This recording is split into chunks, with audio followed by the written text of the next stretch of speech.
Yeah, I went to a lot of museums, and like sometimes I really like the artwork, especially this work like that I've seen a lot in the like art books or something. But sometimes when I go to the museum, like modern art museum, and see some like bloody pieces, I have a lot of blood and sexual images on the pieces.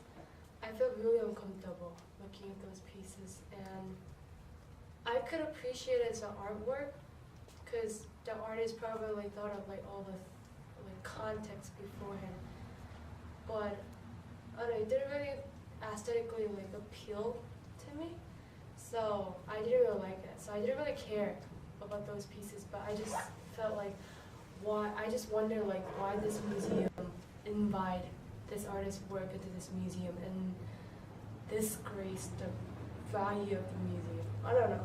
Maybe it's just I just didn't have no knowledge, background knowledge about the artwork and the pieces.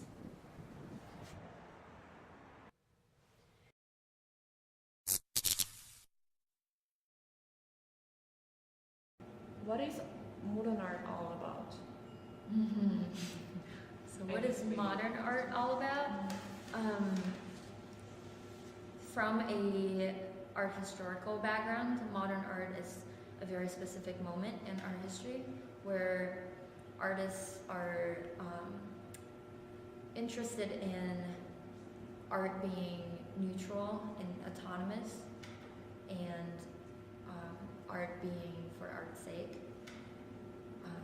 And then you start seeing paintings that are non-representational, paintings that don't portray anything but speak of paintings as paint on surface, on flat surface. When people ask what contemporary art is all about, it's like they're locating it as some like giant in the hill that like is scary and comes down every now and then to stomp on the town people.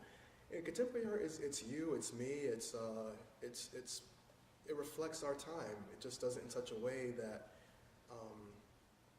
might not be so obvious to someone who doesn't think about a lot of the content that's being perpetuated in the work constantly, which is what a lot of contemporary artists do. I mean, they spend a lot of their time dedicated to thoughts around their work or thoughts around culture or thoughts around things that are really interesting and personal to them or they feel is very important in the world, and then find ways of visualizing that. So what can people take away from it? Yeah.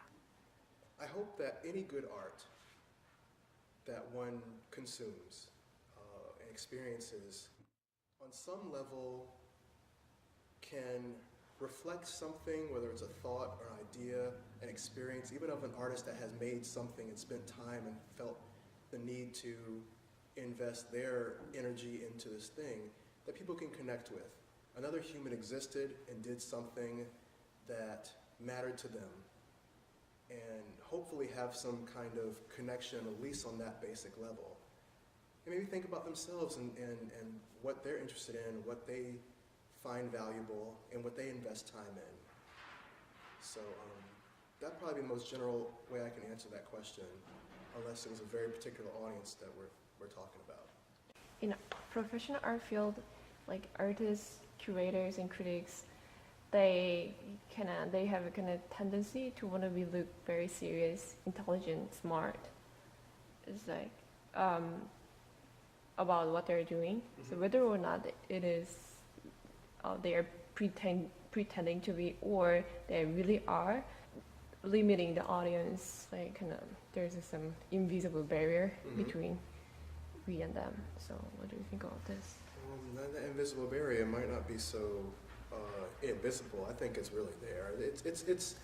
It's the same way on Wall Street. You know, there are different types of practices and ways of behaving that if you went down to Wall Street in flannel and cut-off jeans, you would feel very out of place.